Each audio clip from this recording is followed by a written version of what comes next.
She hid her $150,000 monthly salary from her fiancé and lived simply until the dinner with his parents. Before we descend into the shadows of this story, my beautiful family, I want to ask you a question. Have you ever been made to feel small by someone who only measures worth in gold? In this journey, you are going to witness the ultimate subversion of that arrogance. You will watch as Nora Thorne, a woman who silently moves empires while wearing a $10 watch, faces the wolves of high society. You will see what happens when the people who call her trash realize she is the one who holds the lease on their very existence. Stay with me until the final act, because the moment the check is slid across the table is the moment a dynasty begins to crumble. This is a story for every soul who has been undervalued. Tonight, we reclaim our power together. Hi, my beautiful story family. Welcome home to Mr. James Stories. How is your heart doing today? I know life can be heavy, and sometimes the people we love are the ones who make us feel the lightest. If no one has reminded you today, let me be the one. You are a masterpiece, and your value is intrinsic, not incidental. May the Almighty wrap you in a blanket of peace that no storm can tear away, and may those who try to diminish you find themselves standing in the shadow of your inevitable success. Drop a heart in the comments so I know you are here with me. And before we begin, let me ask you this. Do not let your own story be left behind in the silence. If you believe that character matters more than a bank account, and if you want to be part of a family that stands for justice and resilience, subscribe to this channel right now. Do not be left behind while others find their strength. Join us, stay safe, and let's ensure that no bully ever goes unanswered again. Let's set all that aside and dive into another story together. The rain hit like bullets against the floor-to-ceiling glass of the Thorne Logistics headquarters, but Nora wasn't there to hear it. Instead, she was sitting in a cramped, two-room apartment in a district where the streetlights hummed with a tired, orange buzz. The radiator hissed a rhythmic, metallic song of age, and the scent of oversteeped tea clung to the peeling wallpaper. Nora was hunched over an old wooden table, her fingers tracing the screen of a tablet that cost more than everything else in the room combined. On the screen was a digital ledger, a ghost that haunted her every 30 days. Monthly disbursement, $150,000. It was a staggering sum, a figure that most people in this neighborhood wouldn't see in a decade. To the world, Nora Thorne was the logistics queen, a silent powerhouse who controlled the flow of goods across 3 continents. But to Julian Sterling, she was just Nora, the struggling freelance assistant who always looked for the yellow sticker discounts at the grocery store. She had built this lie like a fortress. After a lifetime of men who looked at her bank balance before they looked at her eyes, Nora had decided to live a double life. She wanted to be loved for the way she laughed at midnight, not for the size of her portfolio. And for 11 months, it had worked. Julian was charming, a mid-level manager at a firm Nora actually owned through a series of shell companies, though he had no inkling of the truth. He was old money by reputation, but new debt by reality, a fact Nora had discovered early on but kept to herself. A sharp, impatient knock at the door shattered her thoughts. Nora quickly slid the tablet into a hidden drawer under the table and smoothed her faded denim jeans. "It's open, Julian," she called out, her voice softening into the gentle, naive tone she used only for him. Julian Sterling stepped into the room, looking like a man who had been offended by the very air of the hallway. He was wearing a tailored charcoal blazer and a silk tie that Nora recognized as a limited edition from a boutique she frequented as her true self. He looked around her small kitchen with a familiar expression of restrained distaste. "Honestly, Nora, the elevator is out again," Julian sighed, dropping his keys onto her scarred table. "How can you stand living like this? It's beneath human dignity." "It's what I can afford, Julian," Nora said, standing up and offering him a small, practiced smile. "I told you, the freelance market has been slow this month." "It's always slow, Nora. That's because you don't have the right connections. You don't have the pedigree." He stepped closer, his cologne, a sharp, expensive jasmine, filling the small space. "Which is why this dinner tonight is so important. My parents' anniversary is a big deal. The Sterling name still carries weight at the yacht club, even if the firm is going through a transition." Nora felt a micro hook of curiosity. She knew exactly what transition Julian was talking about. His father's department was currently under a forensic audit she had personally authorized 48 hours ago. Little did he know, his family's entire reputation was currently resting on a precarious ledge, and she was the one holding the rope. The yacht club? Nora asked, playing the part of the intimidated underdog. Julian, I don't have anything to wear to a place like that.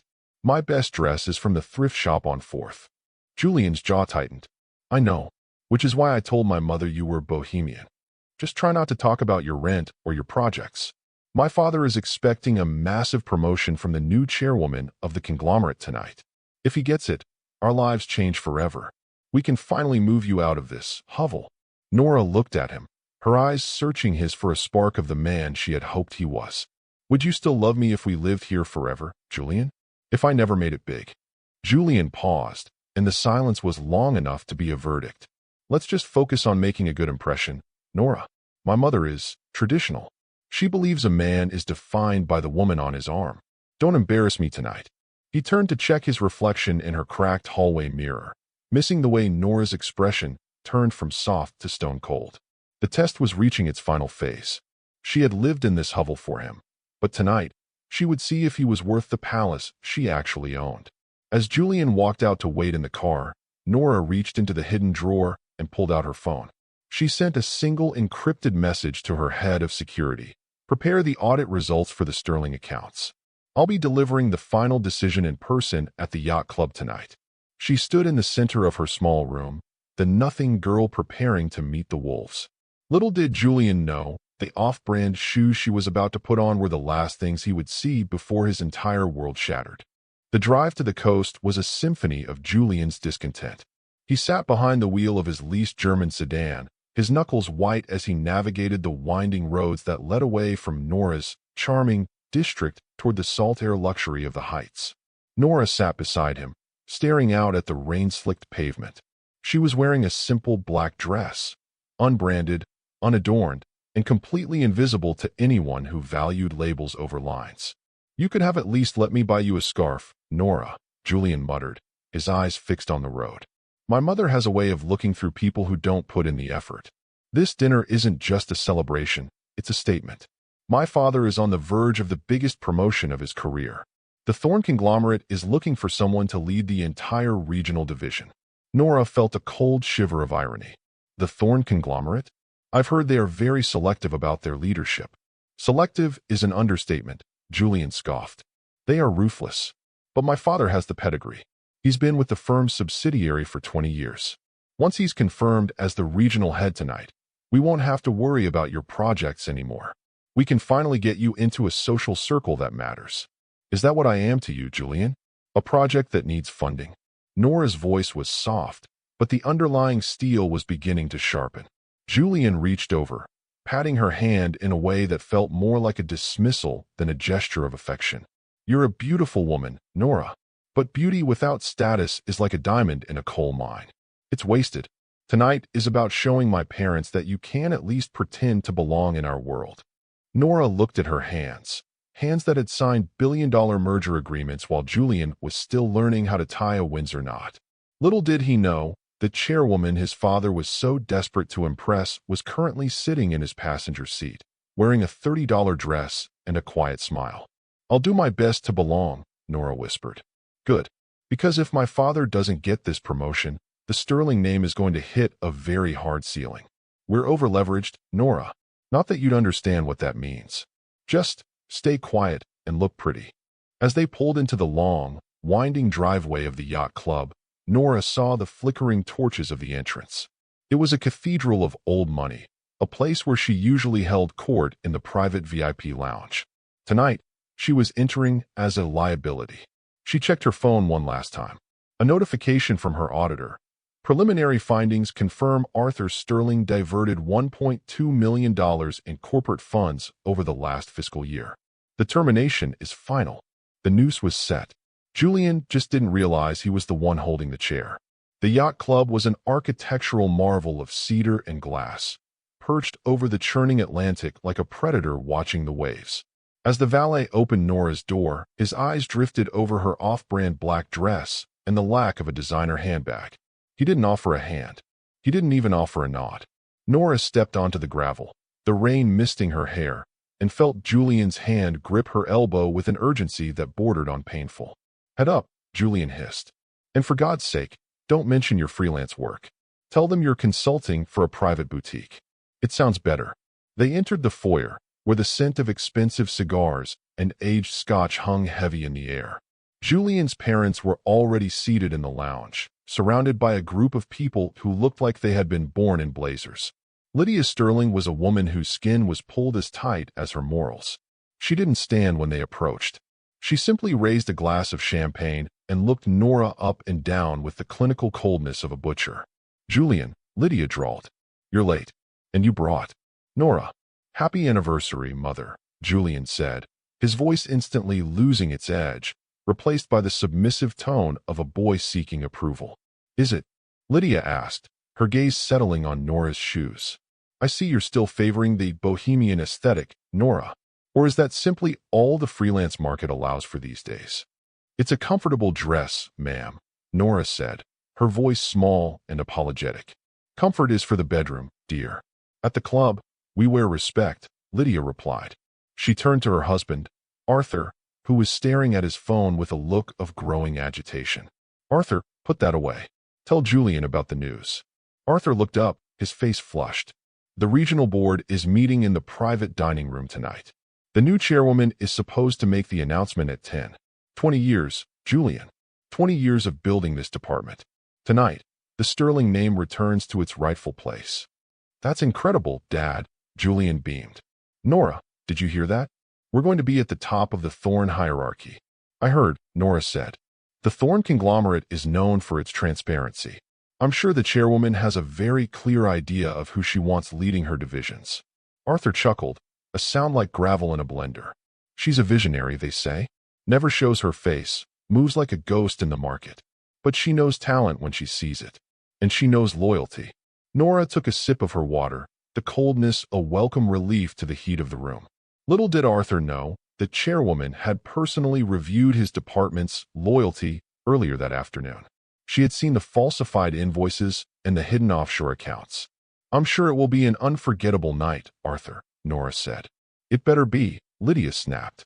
"Because if we don't secure this, Julian, I'm afraid your little projects, including this one, will have to be liquidated."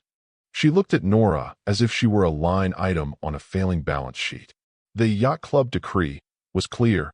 Nora was only as valuable as the status Julian could provide. Dinner was served in a private alcove overlooking the harbor. The table was set with heavy silver and napkins that felt like silk against Nora's lap. The sensory details were overwhelming. The clink of expensive crystal, the low, refined murmur of other bullies at nearby tables, and the suffocating scent of Lydia's jasmine perfume. "So, Nora," Arthur began, his tone paternalistic and patronizing. "Julian tells me you have some ideas about logistics. Quite a hobby for a young woman." "It's more than a hobby, sir. I find the flow of global assets to be quite fascinating. The way one small error in judgment can lead to the collapse of an entire system." Arthur's fork paused midair. "An error in judgment? You talk as if you've managed a supply chain before." "I read a lot," Nora said, her eyes meeting his with a directness that made him blink. "Well, leave the systems to the professionals, dear," Lydia interjected. "We are here to talk about the future." "Arthur, did you hear about the audit?" Julian mentioned some people from headquarters were asking questions about the logistics budget. Arthur's face darkened. "Standard procedure. New leadership always wants to look under the hood. They won't find anything but efficiency. I've run that department like a Swiss watch." Nora felt a micro-hook of the silent powerhouse within her. She knew exactly what was under the hood. She had seen the $1.2 million Swiss watch that Arthur had bought with company funds, except it wasn't a watch. It was a series of illegal kickbacks from a shipping vendor. "I hope the audit goes well," Nora said. "Sometimes, when you look too closely at a watch, you realize the gears are stripped." "What would you know about gears, Nora?" Julian asked, his irritation flaring.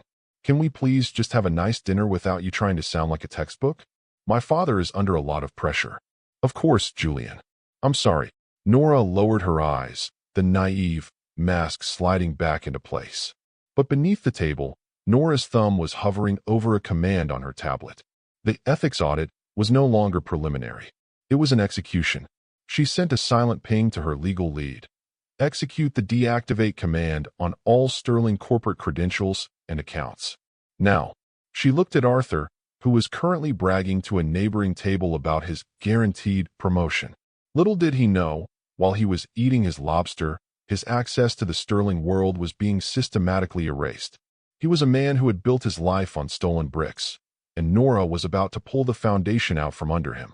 To the future, Arthur said, raising his glass. To the future, Nora echoed, her voice a low, dangerous hum. And to the truth that always finds its way to the light. The yacht club's private dining room was a masterclass in exclusion, with walls of polished mahogany and a ceiling height designed to make those within feel like titans.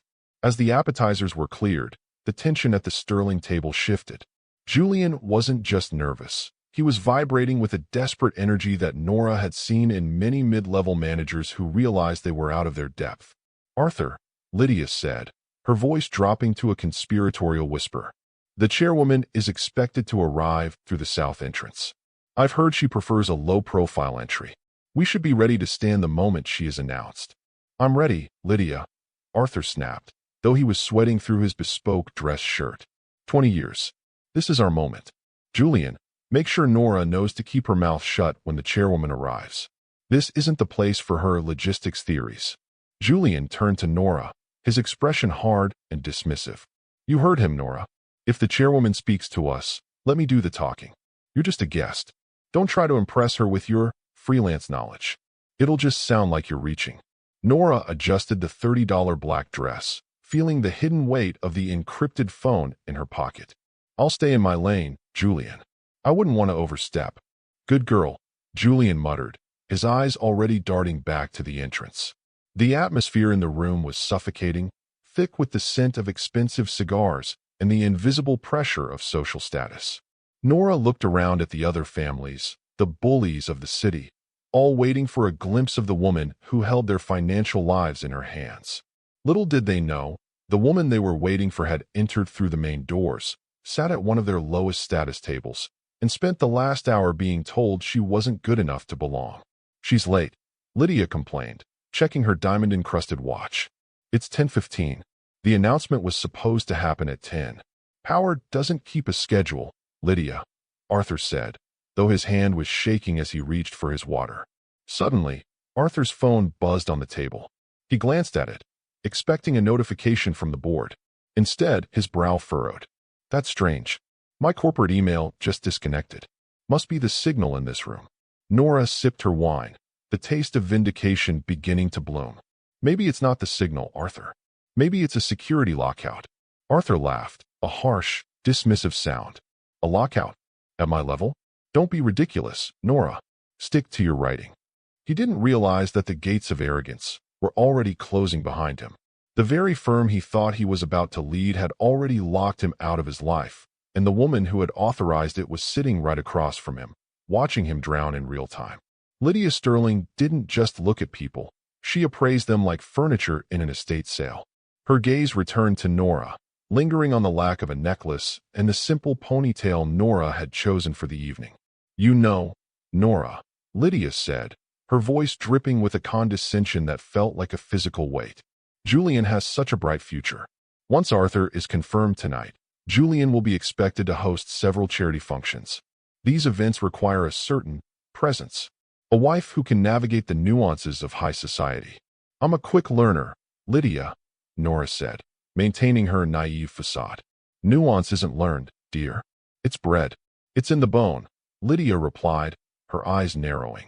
Frankly, I don't see it in you. You look like the kind of girl who would get flustered if she had to choose between 3 different types of caviar. Julian cleared his throat, looking embarrassed. Mother, Nora she's soulful. She has other qualities. Soul doesn't host a gala for 500 people, Julian, Lydia snapped. And it certainly doesn't impress a chairwoman who is looking for stability and class. Nora felt the atmospheric drop in the room. The scent of jasmine from Lydia's perfume was now so strong it was nauseating. She looked at Lydia, a woman who had spent her life judging others based on the price of their shoes, and realized how hollow she truly was. I think the chairwoman values results over caviar, Lydia, Nora said, her voice gaining a slight, dangerous edge. And she certainly values integrity. Lydia laughed, a sound that lacked any real joy. Integrity is what poor people call their lack of options. In our world, results are measured in market share and bloodlines. You wouldn't know the first thing about the chairwoman's values. I might know more than you think, Nora whispered. Oh, please, Lydia scoffed, waving a hand dismissively. You're a freelancer. You're a visitor in this world. And after tonight, I suspect your visiting hours will be over. The mother's appraisal was finished. To Lydia, Nora was a defective asset, something to be discarded the moment her son reached his new level. Little did Lydia know, the chairwoman she was so desperate to impress had already decided that the Sterling bloodline was a liability the company could no longer afford. The main course arrived, a sea base served on a bed of gold-leafed saffron, but the dinner of thorns was becoming increasingly difficult for the Sterlings to swallow. Arthur was now frantically tapping at his phone, his face turning a shade of purple that signaled an impending cardiac event. It's not just the email, Arthur hissed to Lydia. My bank app won't open. It says account restricted. Lydia's composure slipped for a fraction of a second. Restricted? Arthur, what is going on? Did you forget to pay the club fees? Of course not. Arthur barked, drawing looks from the neighboring tables. This must be a mistake by the Thorn Accounts department. Once I meet the chairwoman, I'll have someone's head for this. Julian looked at Nora, his eyes full of a sudden, sharp suspicion. Nora, you mentioned a lockout earlier. What did you mean by that? I just know that when a company undergoes an ethics audit, the first thing they do is freeze all credentials, Nora said, her voice calm and polished. It's standard logistics. Prevents anyone from moving assets while the investigation is ongoing. Investigation? Arthur's voice was a ragged whisper. What are you talking about? There is no investigation. Arthur, calm down, Lydia said, though her own hands were shaking. She's just a writer, remember? She's making up stories. She doesn't know anything about how a corporation like Thorn operates. Nora looked at Arthur, her eyes full of a silent, powerful justice. I know that a Swiss watch is only as good as its gears, Arthur. And I know that when $1.2 million goes missing from a regional logistics budget, the owner usually notices.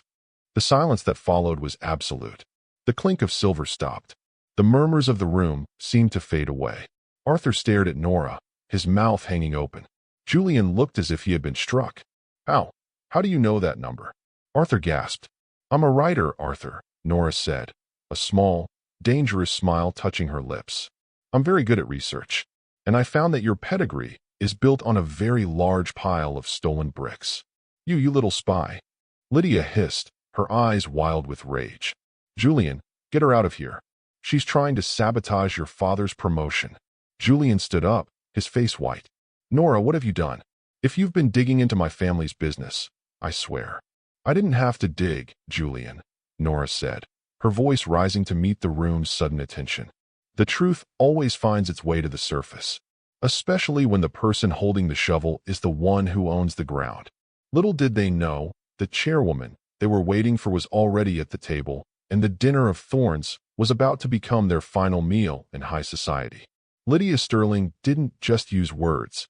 She used them as scalpels to dissect anyone she deemed inferior. She looked around the yacht club dining room, her nose wrinkled as if the very presence of the struggling girl at her table had fouled the air. The luxury around them, the Italian marble floors, the scent of expensive cigars, and the soft glow of the harbor lights, seemed to embolden her cruelty. Honestly, Julian, Lydia said, her voice projecting just enough for the surrounding tables to hear. This is why we must be careful with whom we associate. Poverty is a contagious disease, dear. It starts with the shoes, moves to the speech, and eventually, it rots the ambition of everyone it touches. Julian looked at Nora, then quickly away, his eyes filled with a cowardly shame. Mother, Nora is doing her best. She hasn't had the same opportunities. Opportunities are taken, Julian, not given, Lydia snapped. She turned her laser focus back to Nora. Tell me, do you ever feel guilty? Dragging my son down to your level? Making him walk through those dreadful districts just to see you in that hovel? Nora felt the atmospheric drop in the room, the weight of their combined arrogance pressing against her. She looked at Lydia, whose $20,000 facelift couldn't hide the ugliness of her expression. I think the level a person lives at is less important than the level of their character, Lydia. Character doesn't pay for a membership here, Lydia laughed, a sharp, metallic sound. And it certainly won't help Arthur when he meets the chairwoman tonight. She's looking for excellence, not character from the slums. Nora sipped her water, her fingers steady. Little did they know, the contagion Lydia was so afraid of was already inside their house. The rot wasn't Nora's perceived poverty. It was the $1.2 million Arthur had stolen to fund this very dinner and the pearls around Lydia's neck. You talk about excellence, Nora said, her voice gaining a sophisticated, cinematic edge that made Julian flinch. But excellence requires a foundation of truth. Without it, you're just a ghost in a very expensive suit, Arthur. Arthur's face was now a deep, mottled red. You have a lot of nerve, girl. You're lucky I don't have security throw you out into the rain right now. Security follows the orders of the person who pays them, Arthur, Nora replied, her eyes flashing with a predatory brilliance. I'd be careful about making threats you can't afford to back up. Julian gripped Nora's arm, his voice a low, frantic hiss. Nora, stop it. You're embarrassing us. Do you want to ruin everything? Everything is already ruined, Julian, Nora whispered, looking him directly in the eye. You're just the last one to find out. The tension at the table was thick enough to choke on, but Arthur Sterling tried to reclaim his dominance by ordering a round of the club's most expensive vintage brandy. A toast, he announced, his voice booming with a false confidence that didn't reach his eyes. To the return of the Sterling name to the top of the Thorne hierarchy. The waiter arrived moments later with the bill for the drinks, a cool $1,500 before the tip. Arthur reached into his leather wallet and produced a black corporate card, sliding it onto the silver tray with a flourish of practiced arrogance. On the company, as always, Arthur said, winking at the waiter. Nora watched as the waiter disappeared toward the terminal. She felt the micro-hook of the silent powerhouse within her. She knew exactly what was about to happen. She had personally deactivated that card at 4 p.m. The waiter returned a minute later, his expression a mask of professional discomfort. I'm sorry, Mr. Sterling. The transaction was declined. The silence at the table was absolute. Lydia's fan stopped midair. Julian's jaw dropped. Declined? Arthur roared, his voice drawing the attention of every billionaire in the room. That's impossible. That's a Thorne executive line. Check it again. I've tried 3 times, sir. It says, account deactivated/closed. Arthur's hand began to shake. Give it here. I'll call the office. This is a mistake. Someone in accounting is going to be fired for this. Maybe the bank knows something you don't, Arthur, Nora said, her voice a calm, dangerous hum. Perhaps they've finally realized that the company expenses were actually personal bailouts. Shut up, Nora. Julian snapped, his desperation turning into a blind rage. You don't know anything about corporate finance. I know that when a card is deactivated, it's usually because the person holding it is no longer authorized to represent the brand, Nora replied, her gaze as unyielding as the marble pillars around them. Arthur was frantically dialing his phone, but his face paled as he listened to the automated message. My phone, my line is cut. Lydia, give me yours. Mine isn't working either, Lydia whispered, her eyes wide with terror. Arthur, what is happening? People are looking at us. The corporate card failure was the first crack in the dam. The Sterlings were being systematically erased from the world they worshipped, and the woman who had authorized the erasure was sitting right across from them, watching the arrogant bullies dissolve into a puddle of their own fear. Don't worry, Arthur, Nora said, leaning forward. I'm sure the chairwoman will be here soon to explain everything. If you can still afford to stay for the announcement, that is. Lydia Sterling was many things, but she was a survivor of social combat. Seeing her husband's collapse, she decided to remove the contagion before it could do any more damage.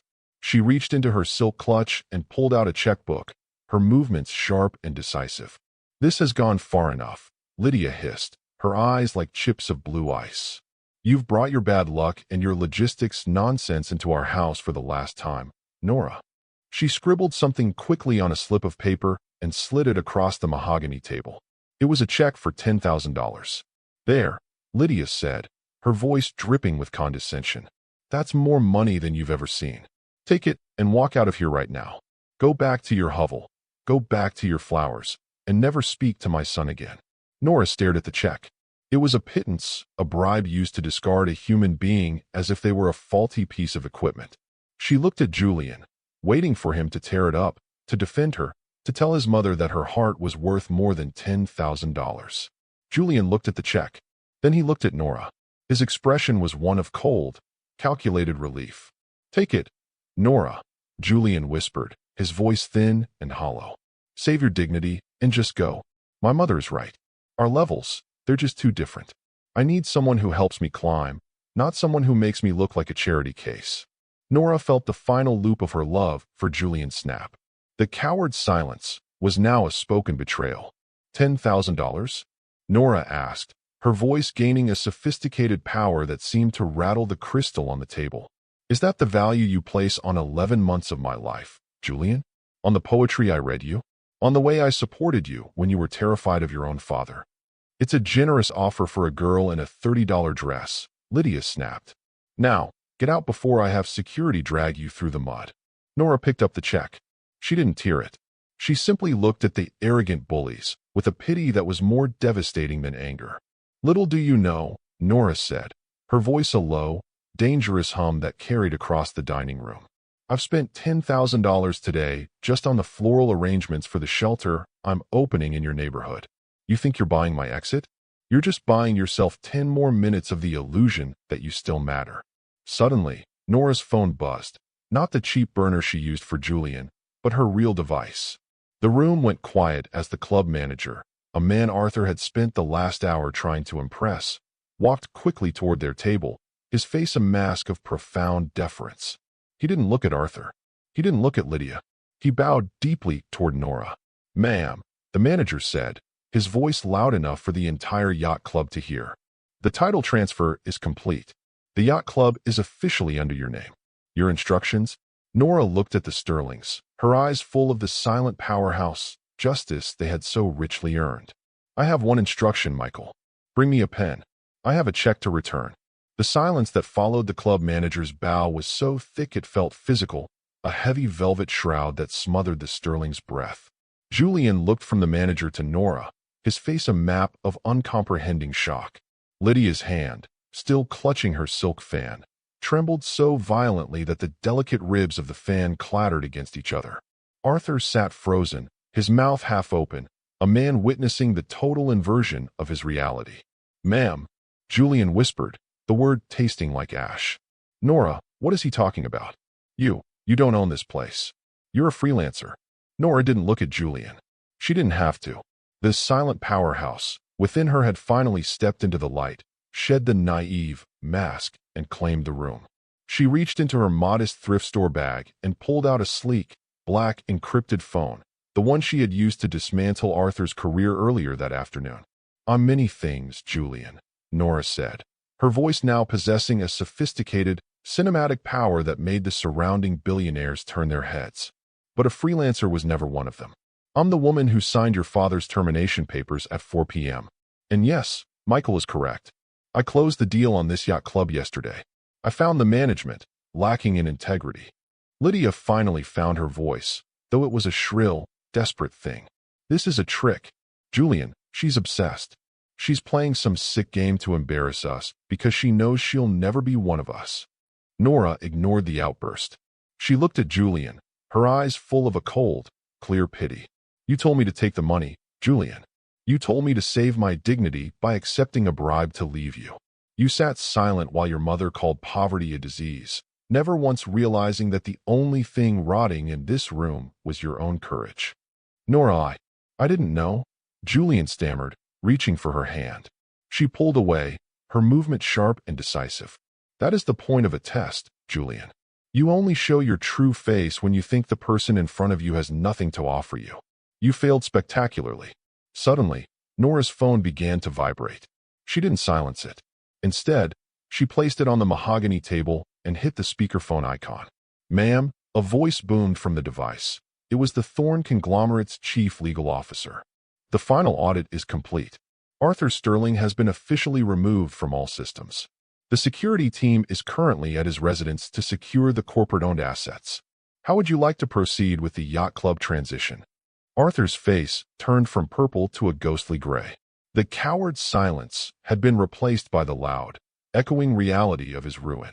The family sat surrounded by the very luxury they had used as a weapon, unaware that every marble pillar and every bottle of vintage wine now belonged to the girl they had called trash. The yacht club's private dining room felt like a courtroom, and the speakerphone on the table was the judge delivering the verdict.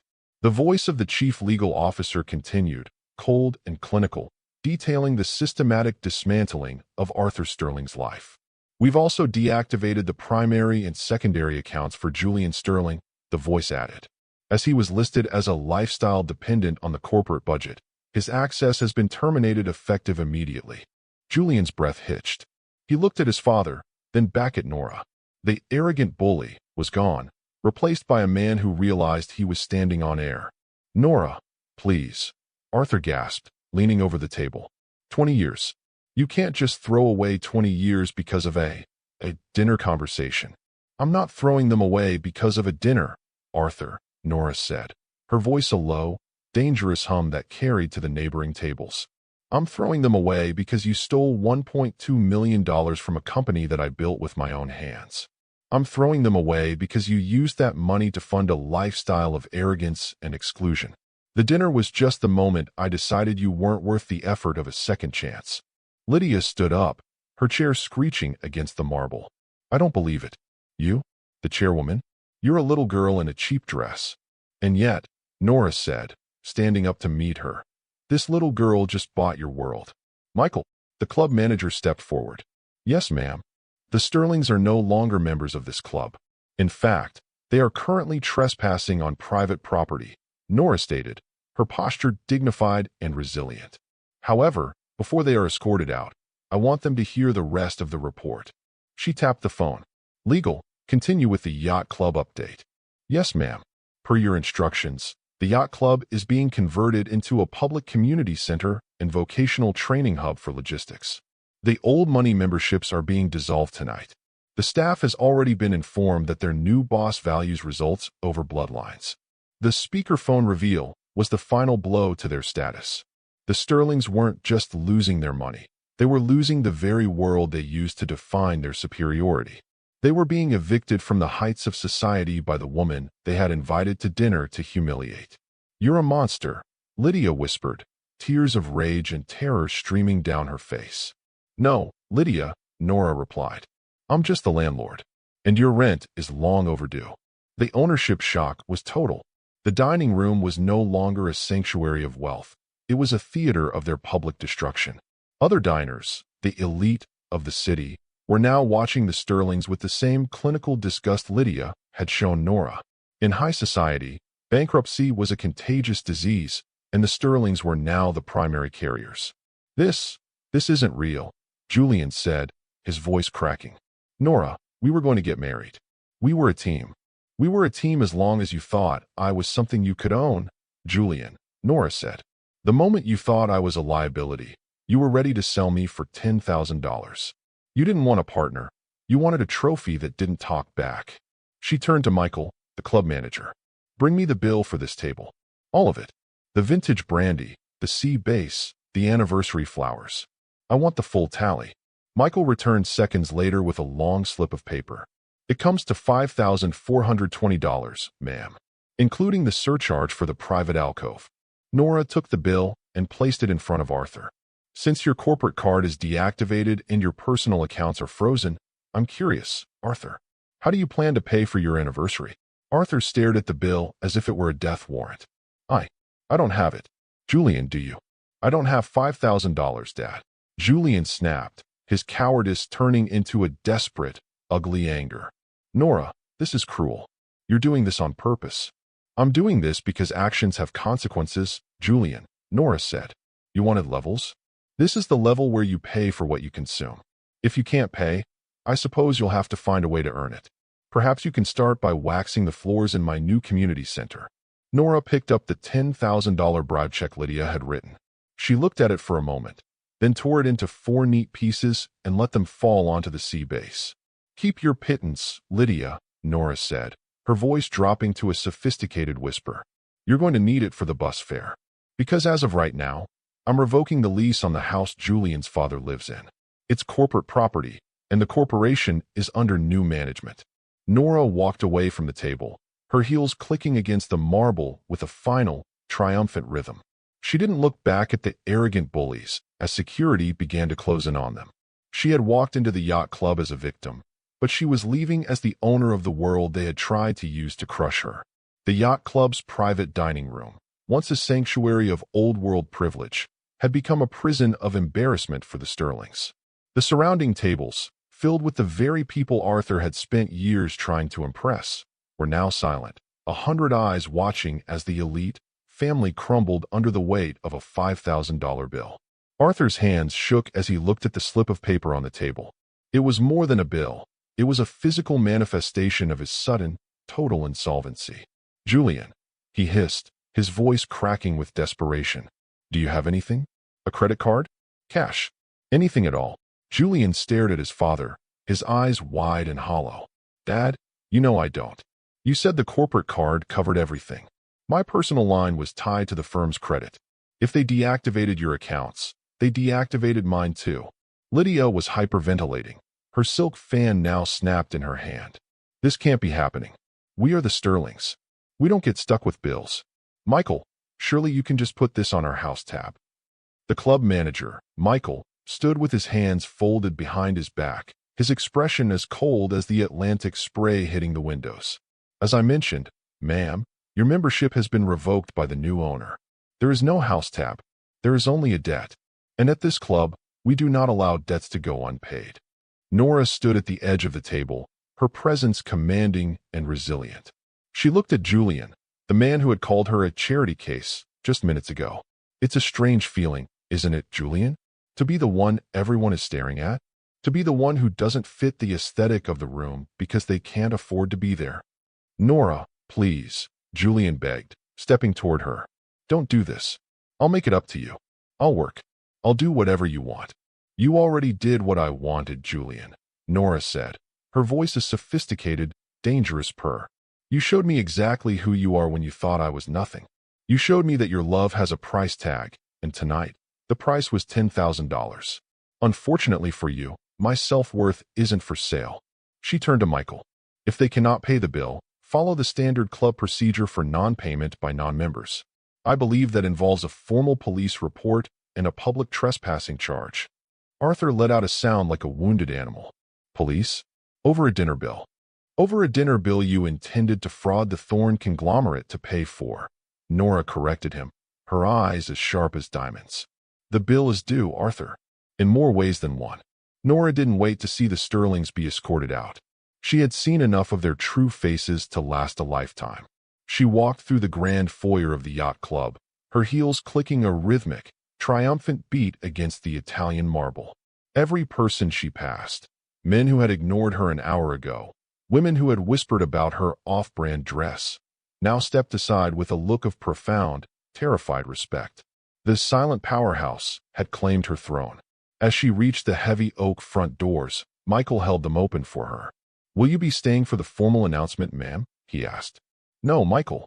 The announcement has already been made, Nora replied, her voice calm and absolute. Send the final liquidation report to my office in the morning, and make sure the Sterlings are given a ride to the nearest bus station. It's time they learned the logistics of the public sector. Nora stepped out into the night air. The rain had stopped, leaving the driveway glistening under the high-intensity security lights. Julian's leased sedan was still there, a symbol of a life built on credit and lies. But parked directly in front of the club's entrance was a different vehicle, a $300,000 custom black limousine with tinted windows and the Thorne Logistics crest embossed on the door. The driver, a man in a crisp black suit, stepped out and opened the rear door. Good evening, Ms. Thorne.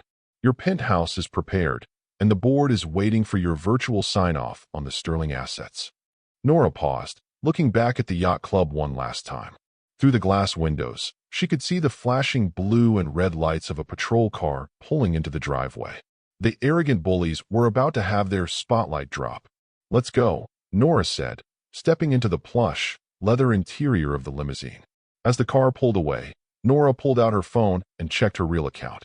Monthly disbursement, $150,000. The money had never been the point. It was the armor that allowed her to see the world for what it was. She leaned back against the seat, the scent of expensive jasmine now a comfort rather than a weapon used against her.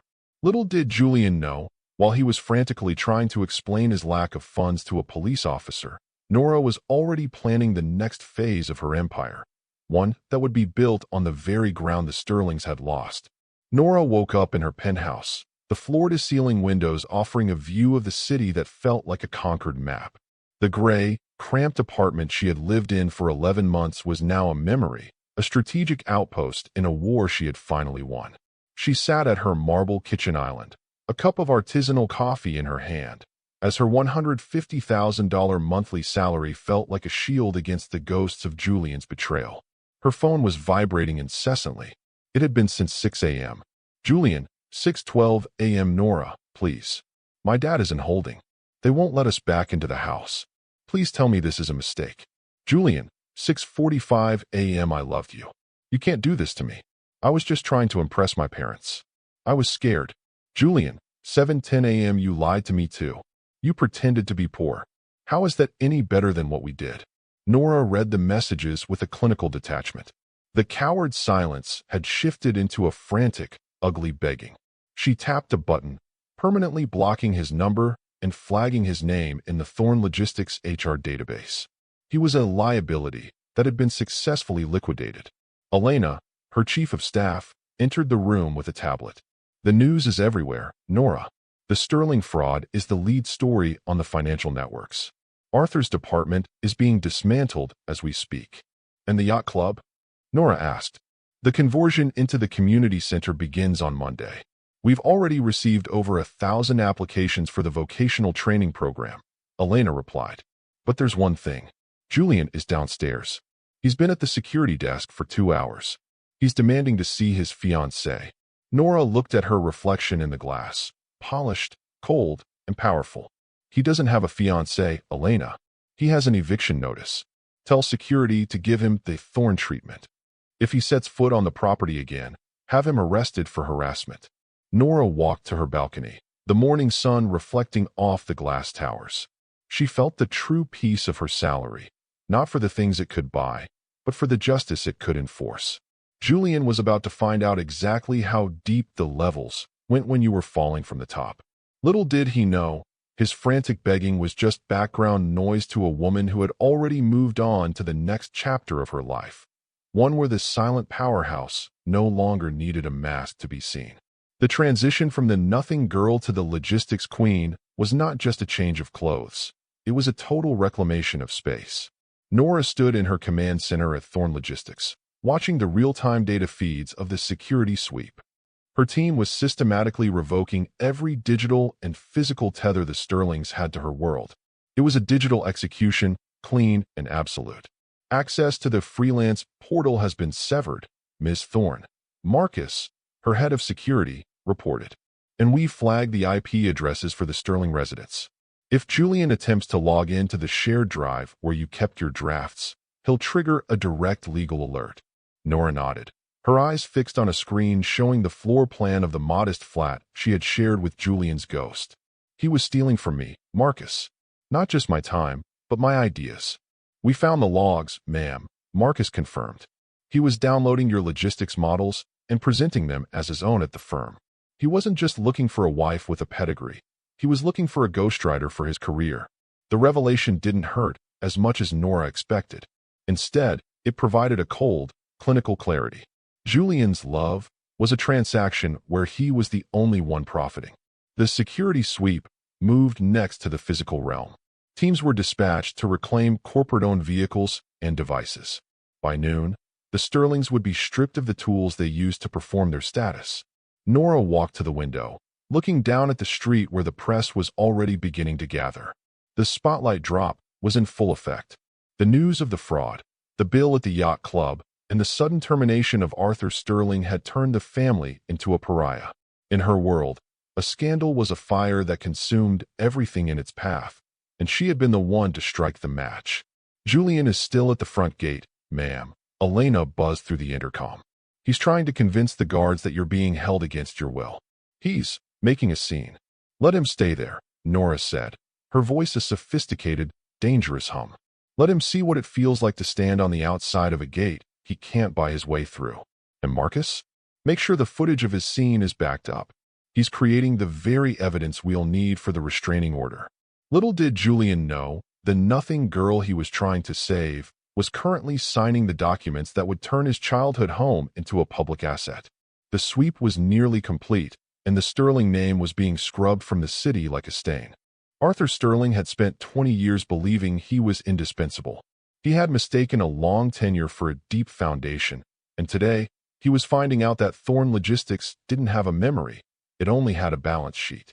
He appeared at the headquarters at 2 p.m., his suit wrinkled and his face the color of wet ash. He didn't have his badge. He didn't have his phone. He only had the desperate hope that he could talk his way back into a life that had already moved on without him. I need to see the chairwoman. Arthur barked at the receptionist, though his voice lacked its usual booming authority. There has been a catastrophic misunderstanding with my credentials. Tell her it's Arthur. She'll know. The receptionist, a woman Nora had personally trained to recognize arrogant bullies, didn't even look up from her screen. The chairwoman is in a closed-door board meeting, Mr. Sterling. And per the memo from legal, you are currently barred from the premises pending the finalization of the criminal audit. Audit? Criminal? Arthur stammered, his hands shaking on the marble counter. I've given my life to this firm. I built the regional logistics network. You build a kickback scheme, Arthur, a voice said from the mezzanine. Nora stood at the railing, looking down at him. She was dressed in an ivory-white tailored silk blazer, the armor of ambition, that signaled her true rank. The nothing girl was gone. In her place was the architect of his ruin. Nora, Arthur shouted, his eyes wide with a frantic, wild hope. You? Tell them who I am. You were at the dinner. You saw what happened. This girl she's pretending to be, she's trying to destroy me. I don't have to pretend, Arthur, Nora said, her voice projecting with a quiet, terrifying power that silenced the lobby. I am the chairwoman, and I didn't destroy you. You did that yourself the moment you thought a company was a personal piggy bank. You're not here because of a misunderstanding. You're here because you're a thief. Arthur slumped against the counter, the weight of the father's desperation finally breaking his spine. He looked at the guards, then back at Nora. He saw the truth in her eyes, the cold, polished justice of a woman who had seen through his mask long before he ever saw hers. Please, Arthur whispered, a sound of pure defeat. Lydia, she doesn't know. The house, it's all we have. Then you should have valued it more than the $1.2 million you stole, Nora replied. Marcus, escort Mr. Sterling out. He's trespassing. The boardroom of Thorn Logistics was a cathedral of glass and steel, a place where this silent powerhouse made decisions that moved the world's economy. Nora sat at the head of the table, her team of lawyers and auditors flanking her like a Praetorian guard. On the monitors, the final map of the Sterling liquidation was displayed in stark, high-contrast red. The assets have been successfully clawed back, the lead auditor stated. The offshore accounts in the Sterling name were seized an hour ago. We've also initiated the total asset audit on the secondary family holdings, including the yacht club memberships and the private school trusts for the extended family. Nora leaned back, the scent of expensive jasmine from a nearby vase providing a sensory anchor to her power. And Julian? He's been terminated from his position at the subsidiary, Elena replied. And since he used corporate funds to lease that sedan and pay his personal rent, we've reclaimed those as well. He is, for all intents and purposes, at zero. This was the boardroom execution. It wasn't about anger. It was about the cold, mathematical removal of a liability. Nora felt a micro-hook of the past, the memory of Julian telling her that she didn't have the pedigree to understand his world. Now, she was the one who owned every inch of it. What about the public statement? One of the board members asked. The truth is the statement, Nora said. Release the audit findings to the press. Let the world see the hollow pillars of the Sterling name, and ensure the transition of the manor is finalized by tomorrow morning. I want the sign for the foundation up before the sun sets. Nora felt the atmospheric drop of the final decision. She had moved from a girl being bribed with $10,000 to a woman liquidating a dynasty. The arrogant bullies had been silenced by the very systems they thought they controlled. "Is there anything else, Miss Thorne?" Elena asked.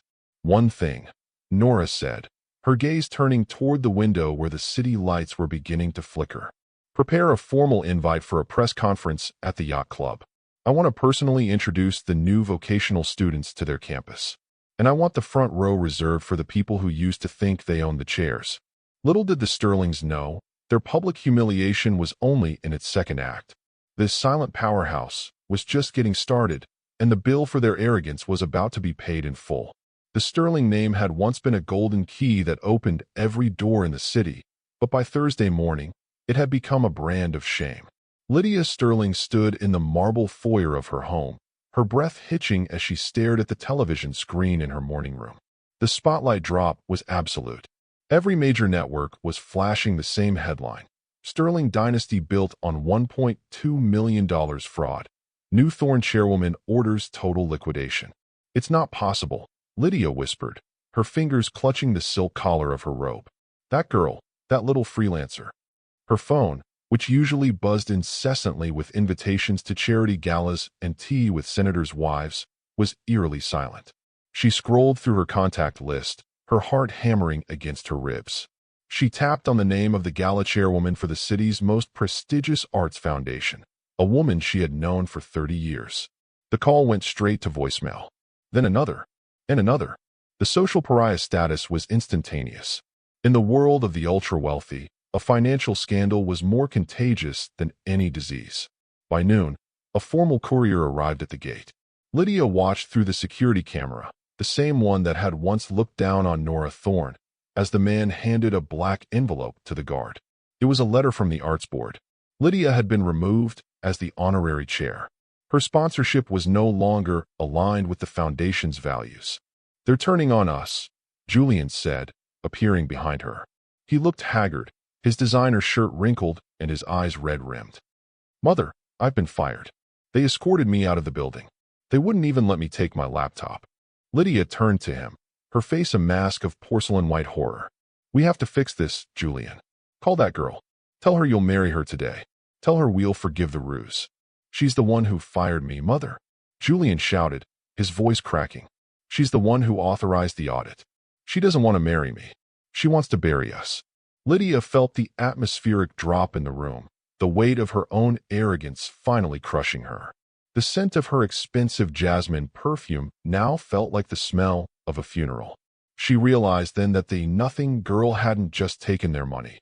She had stripped away the only thing Lydia valued more: her relevance. Julian Sterling didn't go to a lawyer or a friend. He went to the only place that still felt like a palace: Nora's glass tower penthouse. He bypassed the main entrance, using an old security code he thought she had forgotten to change. He burst into her living room, his chest heaving, expecting to find the naive girl crying over their breakup. Instead, he found Nora Thorne. She was standing on her balcony, silhouetted against the city she now owned, dressed in a charcoal silk gown that cost more than his leased sedan. She didn't turn around when he entered. "The code was deactivated 5 minutes ago, Julian," Nora said, her voice a sophisticated, cinematic purr that lacked any of the warmth he remembered. "The only reason you're standing here is because I told security to let you up for one final look." "Nora, what is this?" Julian gasped, gesturing to the luxury that surrounded her. "Why did you lie? If you had just told me who you were, we could have been the most powerful couple in the city." Nora turned slowly, her gaze as cold and polished as the marble beneath her feet. "That's the difference between us, Julian. You wanted to be powerful. I wanted to be loved. You looked at me in that small apartment and saw a liability. You looked at that $10,000 check and saw an exit. You never saw me at all. I was scared," Julian yelled, stepping toward her. "My father was putting pressure on me. I thought I was protecting you from them. You were protecting your inheritance, Julian. And little did you know, your inheritance was already gone." Nora walked toward him, her presence commanding and resilient. "You asked me if I still fit your level. I think it's time you realize that you aren't even on the same map as my level." "You're a monster," Julian whispered, the same words his mother had used. "No, Julian. I'm the woman who paid for your dinner while you sat silent and watched me be insulted. I'm the woman who just bought the debt on your parents' estate. Nora leaned in, her eyes flashing with a predatory brilliance. The nothing girl is gone, and she's taking the keys with her. The Sterling Manor, a monument to 3 generations of arrogance, felt colder than the rain-slicked streets outside. Julian returned home to find his mother sitting in the foyer, surrounded by half-packed suitcases. The lights flickered and then dimmed, a final, petty reminder from the utility company that the corporate linked accounts were dead. A sharp, rhythmic knock at the front door echoed through the hall. It wasn't a friend or a neighbor. It was a man in a Thorn Logistics uniform, accompanied by 2 process servers. Julian Sterling? Lydia Sterling, the man asked, his voice professional and devoid of empathy. What is this? Lydia shrieked, clutching a pearl necklace as if it were a shield. A formal eviction notice for the property at 1200 Sterling Heights, the server stated, handing Julian a leather-bound folder. The Thorn Foundation has exercised the default clause in the bridge loan Arthur Sterling took out last quarter. You have 24 hours to vacate. Julian looked at the papers, his hands trembling. The eviction notice was signed in a bold, elegant hand. Nora Thorn, chairwoman. This is our home. Julian shouted, but the words felt hollow in the vast, emptying foyer. You can't do this. The home belongs to the creditors, sir. And the creditors belong to Ms. Thorn, the man replied. I would suggest you focus on your personal items. The artwork, the silver, and the furniture have been tagged as corporate assets to cover the $1.2 million deficit. Lydia collapsed onto one of the tagged Louis XIV chairs, her world dissolving into a puddle of gray reality. They were being forced into the charming districts they had spent their lives mocking. They were being stripped of their masks, left with nothing but the character they had neglected for so long. We have nowhere to go, Lydia whispered. Julian looked at the front door, the same door through which they had once expected to welcome a naive girl into their service. Little did he know, while he was staring at the eviction notice, Nora was already standing in the yacht club, handing out the first set of scholarships to students from the very neighborhood Julian had called a contagion. The arrogant bullies were officially outside the gate. The rain had returned to the city, but it no longer felt like a cleansing force. It felt like a cold, gray shroud draping itself over the Sterling Manor. Julian stood at the tall windows of the foyer, watching a sleek silver sedan pull up to the iron gates. For a fleeting second, his heart leaped. It was Clara Beaumont, the daughter of a rival logistics titan and the woman his mother had always hoped he would marry instead of the naive Nora Thorn. She's here, Julian whispered, a desperate hope flaring in his eyes. The Beaumonts won't let us fall. Their business is tied to ours. Lydia Sterling smoothed her hair, trying to summon a ghost of her former dignity as she moved toward the door. Of course, the Beaumonts understand that families like ours are the pillars of the city. They'll offer us a place to stay while we fight this Thorn girl in court. The front door opened, but Clara didn't step inside. She stood under a black silk umbrella held by her own driver, her expression one of clinical, detached pity. She didn't look at the tagged furniture or the dimmed lights. She looked at Julian as if he were a specimen in a lab. Clara, Julian said, stepping out onto the porch. Thank God. We've been trying to reach your father all morning. The Thorn girl. She's seized everything. I know, Julian, Clara said, her voice like ice chips. That's why I'm here. My father sent me to return these. She reached into her designer bag and pulled out a small velvet box. The engagement ring Julian's father had bought for her months ago using company funds. She tossed it onto the wet gravel. We're moving our entire logistics contract to Thorn tomorrow, Clara stated, her voice projecting with a cruel, polished authority. My father doesn't associate with hollow pillars.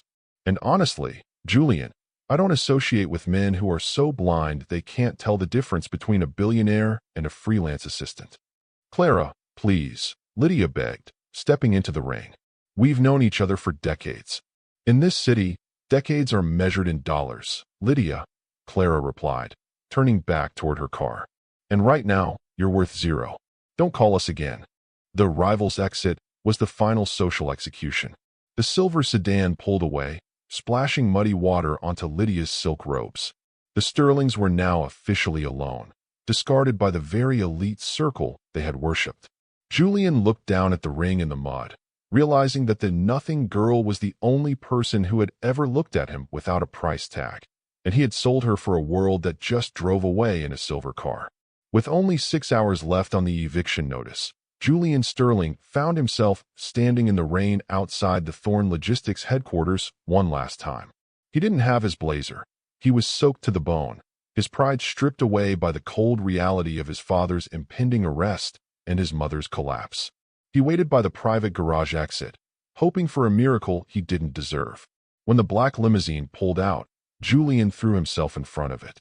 The car screeched to a halt, the tires inches from his knees. Marcus, the head of security, stepped out instantly, his hand on his belt, but Nora's voice came over the car's external intercom. "Let him speak, Marcus." The rear window slid down just an inch, revealing Nora's sharp, controlled eyes. She looked at the shivering man who had once been her fiancé, and she felt a profound sense of distance. "Nora," Julian gasped, clutching the door handle. "I'll do anything. I'll sign whatever you want. Just let my mother stay in the house. She's an old woman. She doesn't know how to live in the districts. She'll die there. She'll live the same way millions of other old women live every day, Julian," Nora said, her voice a sophisticated, dangerous hum. "By being resilient. Or by realizing that her worth isn't determined by the size of her foyer." "I loved you," Julian cried, his voice breaking over the sound of the rain. "In the apartment, when we had nothing. I loved you then." "No, Julian," Nora corrected him, her gaze as unyielding as the glass between them. "You loved the feeling of being superior to me. You loved the nothing girl because she made you feel like a something. The moment I became your equal, or your better, your love turned into a transaction. You asked for my price, and I gave it to you." "Please," he whispered, sliding to his knees in the wet asphalt. "Give us a chance. I gave you 11 months of chances, Julian. You used every one of them to build a life on stolen bricks. The final plea is over." Nora signaled the driver. "I'm opening a shelter for women who were discarded by people like you. If your mother needs a bed, she can apply like everyone else. But she'll have to leave the pearls at the door." The window slid up. The limousine pulled away, leaving Julian kneeling in the rain, a man who had finally realized that the charity case was the only person who had ever truly held his heart, and he had broken it for $10,000. The sun rose over the city on Friday morning, but it didn't shine for the Sterlings. This Sterling exile began at exactly 10 a.m. A fleet of Thorn Foundation trucks arrived at the manor, and a crew of movers began the final security sweep of the property. Lydia and Julian stood at the curb, each holding a single suitcase. They watched as the grand oil paintings of Arthur's pedigree were carried out and loaded onto a truck bound for a liquidation auction. The iron gates they had once used to keep the contagion out were now being fitted with a new sign, the Nora Thorn Center for Resilience. "Where do we go?" Lydia asked, her voice a hollow shell of its former self. "The apartment I rented for us," Julian said, his voice flat. "It's on 4th Street, near where Nora used to live." Lydia let out a dry, rattling laugh. "From the Heights to a hovel. That girl, she really did take everything." "No, Mother," Julian said, looking at the house one last time. "She just took back what was hers. We never really owned any of it." As they boarded a rideshare, the only transport they could still afford, the neighborhood they had dominated for decades didn't even notice their departure. The other billionaires were already focused on the next scandal, the next rising star, and the next Thorn contract. Nora Thorn stood on the mezzanine of her headquarters, watching the live feed of the manor gates. She saw the rideshare pull away, and she felt a micro-hook of closure. The villains were publicly destroyed, and the silent powerhouse had claimed her justice. "Are we ready for the press conference, ma'am?" Elena asked, stepping into the office. "I am," Nora said, turning away from the screen. "And Elena? Ensure that the first $150,000 disbursement from the foundation goes toward the vocational training kits. I want the new residents to have the best start possible." "Of course, Chairwoman." Nora walked toward the door, her ivory silk blazer catching the morning light. She was no longer hiding, no longer testing, and no longer waiting for a man to see her worth. She was Nora Thorn, and she was just beginning to show the world what real power looked like. The shadow of the Sterling name had finally lifted from the city, and in its place, Nora Thorne was building something vibrant and unyielding. 2 weeks after the eviction, Nora stood on the balcony of her penthouse, watching the sunset bleed amber and violet over the skyline. For the first time in nearly a year, she wasn't wearing a mask. She wasn't the naive assistant or the ice-cold chairwoman.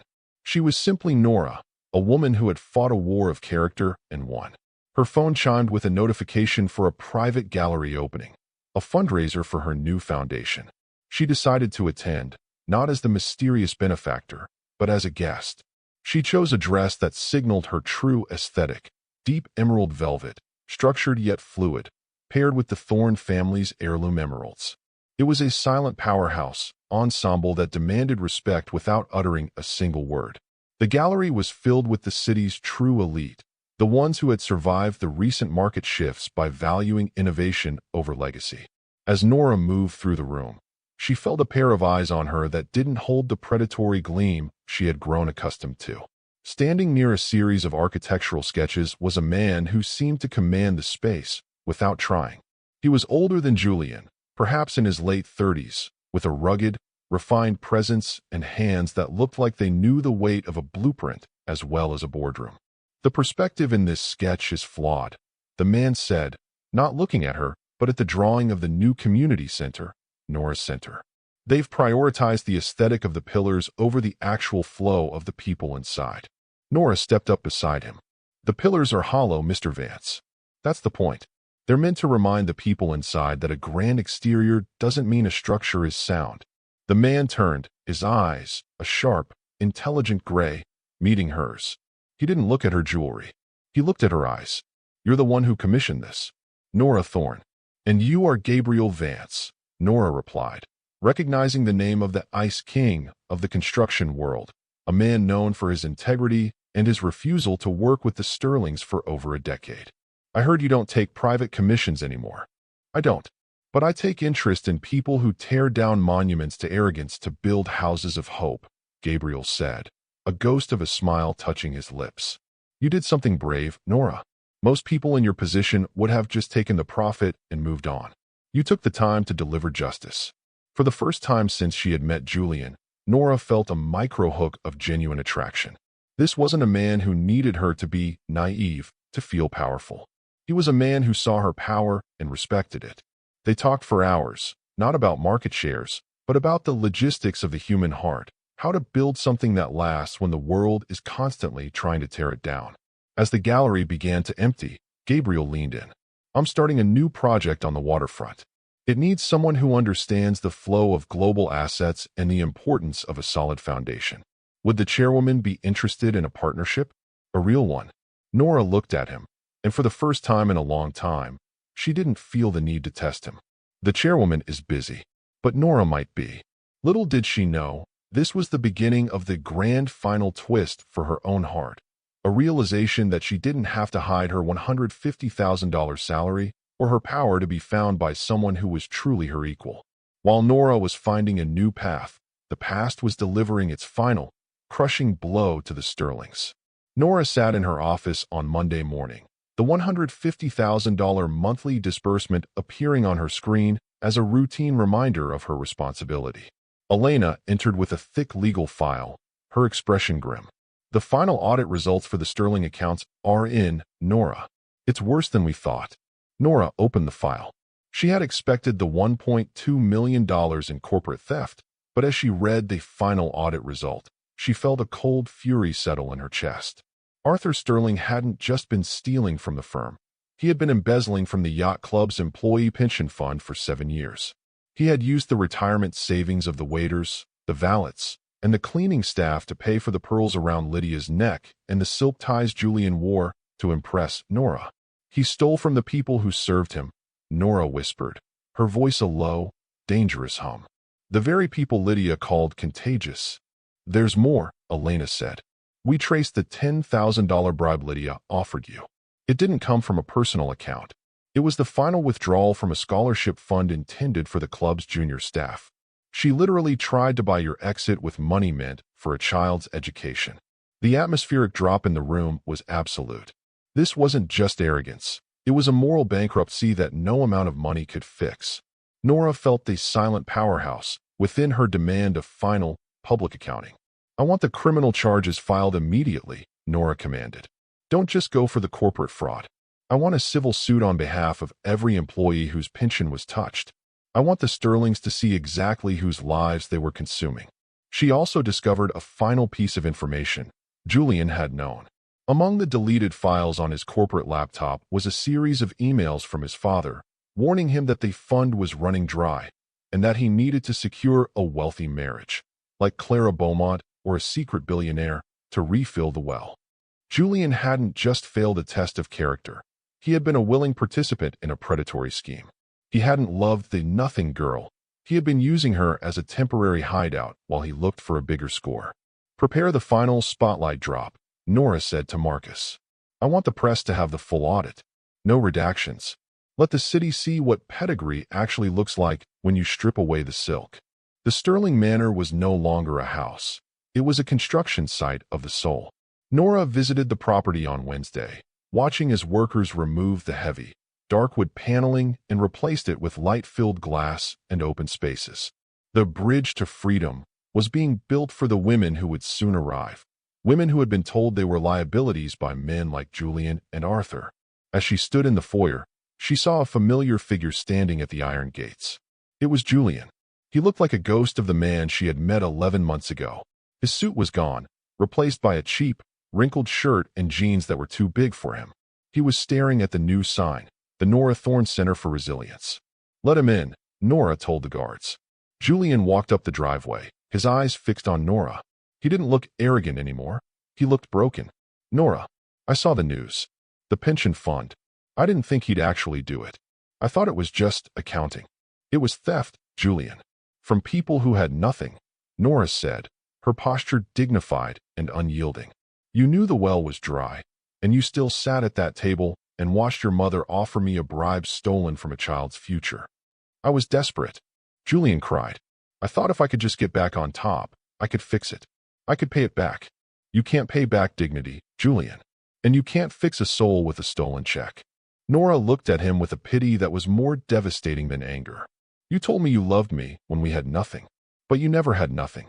You had my support, my belief, and a secret fortune you were too blind to see.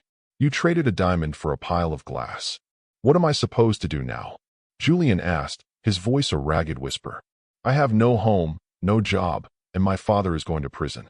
My mother, she's selling her clothes on the street." "You do what the rest of the struggling world does, Julian," Nora said, her voice a sophisticated, cinematic purr. "You build a bridge to your own freedom. You work, you earn, and you learn that your name doesn't mean anything if it isn't backed by the truth." She handed him a single envelope. "This isn't a bribe. It's a list. It's a list of every employee your father robbed. If you ever want to see me again, not as a lover, but as a human being, you will find a way to apologize to every one of them. Not with words, with work." She walked away, leaving him standing in the foyer of the house he had lost. The silent powerhouse had delivered her final lesson.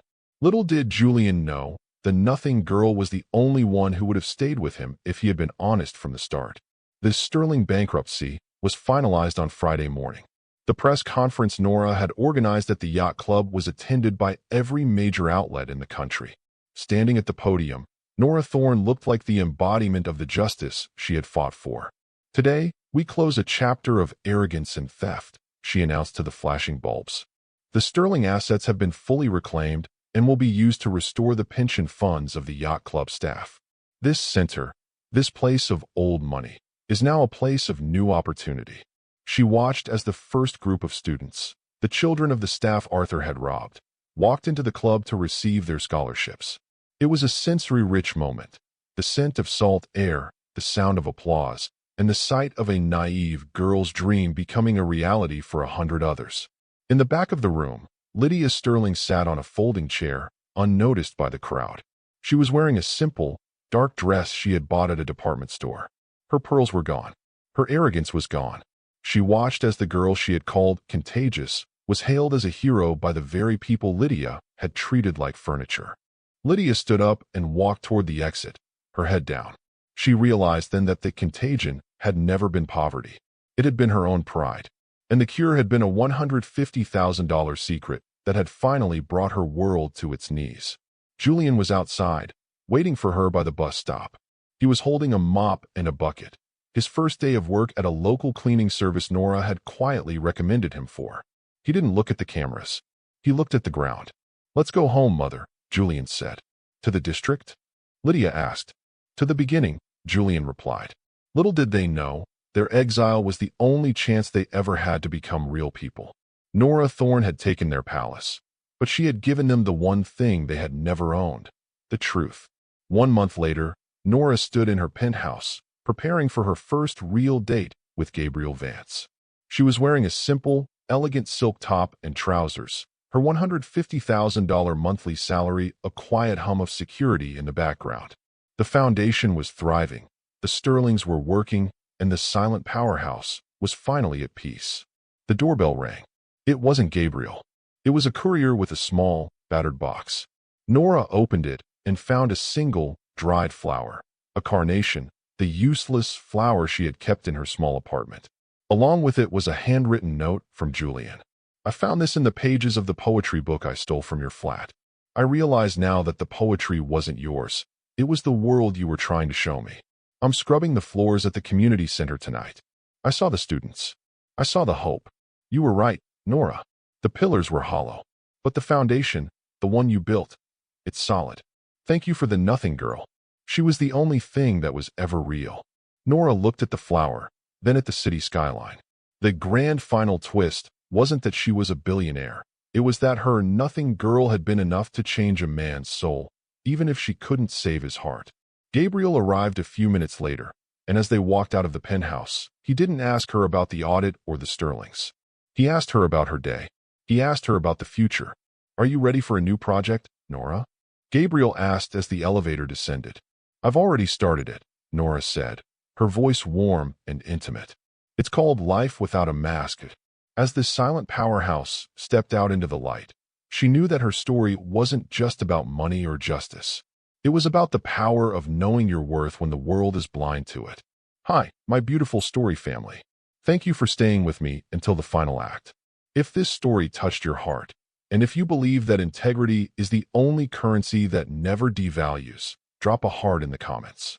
Remember, you are never nothing, even when you have nothing. You are a masterpiece in the making. Subscribe to stay safe, stay strong, and join our family of resilience. Until next time, keep starting with love always.